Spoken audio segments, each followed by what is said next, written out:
Welcome back, chaplain candidates. In this video, we're going to talk about officer training school. The biggest thing that I want you to take away from this video, if you get one thing from this video, is to be prepared. It is so important before you go to OTS that you have finished a couple of different tasks. You have gotten things like your uniform, you've gotten something like that's called your CAT card.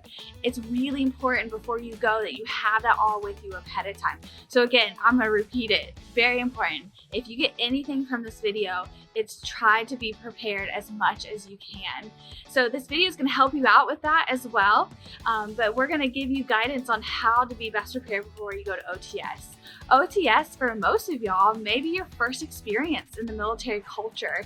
They're gonna give you a lot of information very early on. I know for me, it was like probably one of the most terrifying days of my life was going to OTS. And so we wanna come in as confident as we can.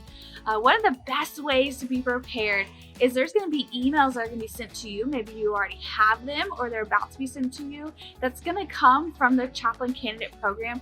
That's going to give you resources of this is where you need to go to find information. One of the biggest places to go is the Air University website. You're going to find on there information like where you're going to be staying at. What does your lodging look like? How do you get to that lodging? I know for me, I had to be dropped off. So making sure your family knows, hey, this is where I'm getting dropped off at. This is where it's at on the base, and planning that time. Because when you get there, you want to plan time for getting into the gate and then driving to OTS as well. So that Air University site is also going to have a guide on there. And in that guide is going to give you information of what you're going to be wearing, what is expected of you, things that you can bring ahead of time. One of the biggest things to be prepared is there's going to be online curriculum that you need to complete. This could probably take you a week or two to do. So don't save that the 2 weeks before you go. We don't want you to open that up and try to figure it out. There might be some computer glitches with that. We don't want you to do it then. The second you get those emails, the second that you find that you are good to go for OTS, go ahead and open that up. So we want to be as prepared as possible. For some of y'all, you might not be able to do as much ahead of time, but you can do it while you're there. For example, you might not have your CAT card before you get there because it's just how the orders have come down. You don't have the paperwork that you need, and that's going to be okay. You can get that while you're there. Another example is uniforms. If you're able to get your uniforms ahead of time, again, that is going to be great. That's going to help you to not be stressed out when you get there. But if you can't get your uniforms, like I wasn't able to get my uniforms before I went, that's okay. You can get your uniforms when you get there. One of the biggest things I want to point out is when you do go, you need to make sure that you have your orders in hand. So even if you have your CAT card with you or you have the paperwork with you, you have to make sure you have your orders, and you want to have multiple copies of those as well. What I did, which was helpful for me, is I got little clear sheets that I would actually put each order into. So I had about 10 of those that each of them had it in separate areas.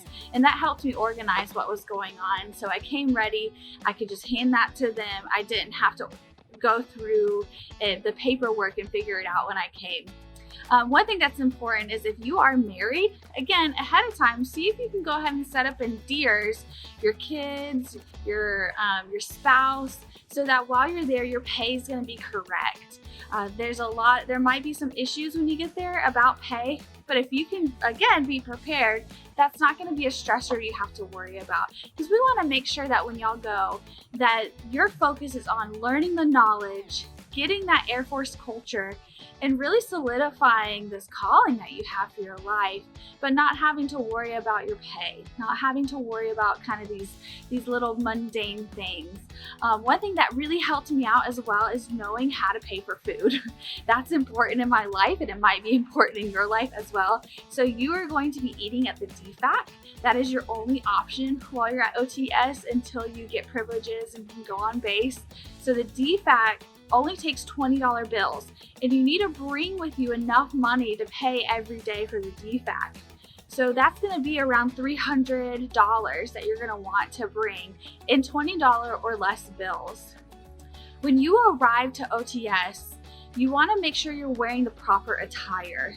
There's a lot of people that showed up that I saw that were in jeans, or they had really long hair, things like that as guys. And this is not basic training. This is officer training school. They're not gonna shave your head for you. They're gonna tell you when you get there, and if you have a really long hair as a guy, they're gonna tell you need to go get it cut first and then come back. They're not going to do that for you. So when you come to OTS, you need to make sure that you're wearing a collared shirt, and it needs to be tucked in, and it needs to be buttoned. You want to wear khakis or slacks, so you can't wear things like jeans or leggings or skirts or dresses, and you have to have a belt as well.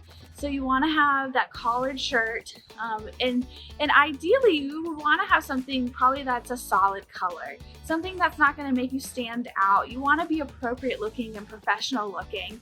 I would suggest wearing tennis shoes as well, athletic shoes. So I actually brought 2 different types of tennis shoes when I went to OTS.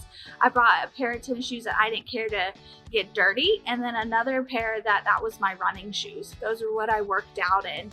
So maybe on that first day, wear the nicer of the tennis shoes that you have. That first day you might be standing for a long period of time. And also you want to arrive with a hydration pack. So for a lot of people, that's going to be a Camelback. For us, that's what we use. Something small, something you can fit a little bit of paperwork into, but you don't want a really big backpack. So if you can come with a hydration pack already, again, that's going to help you out to where when you get there, that's not something you have to figure out. You can buy them, but there's no guarantees that that's actually going to be there. So try to find something like a Camelback before you come. Because again, on that first day, you may have the option to go buy these things, but that might not be until the evening. Another thing you want to do before you go is you want to verify your lodging. So that's something that you might have to work with the program manager about. But go ahead and call up lodging. Again, all this information is on the OTS website. Go ahead and call up lodging.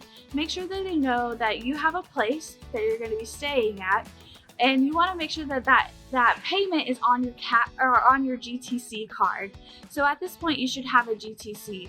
If you don't have a GTC, again, work with your program manager, because they're going to set you up to guide you of how you're going to pay for things like lodging. But your GTC, we can't use that for the DFAC. So just a reminder, you still need to bring cash for things like the DFAC. Another thing that I wanted to point out as well is OTS is kind of its own little culture. There's going to be some things in the guide that are not AFI standards. They're going to be a little bit more tight-knit. So you need to know those before you go. Physical fitness is also a major point that you need to prepare for. Even if you're still waiting for things like your orders, your GTC, your CAT card, you can right now prepare physically. So again, this is not basic training. Basic training, they help you along as you're there to get physically fit. This is not it. They want you to be physically fit before you get there. So that is one of the best ways that you can be a professional, you can be an officer, and again, reduce your stress when you get there, is go ahead and prepare physically now. In the first week, you should be having a PT test. That PT test, if you don't pass it, there are consequences for it. So again, the biggest thing I want y'all to take away from this video is be prepared. OTS, it's gonna rock you a little bit. We call it a fire hydrant of information. You're gonna get some sleep exhaustion. You're gonna learn about yourself. You're gonna meet some really amazing people. But we don't want you to be stressed out more than you need to be. So be prepared as much as you can. Do things like your physical fitness. Look at your pay now. Look at lodging. Look at the OTS website on the Air University website. Look at all the guidance that's given by your program manager. That's really going to help you out till you get there. You feel a lot better about what's going on. You have more information, and maybe you can help somebody else out as well.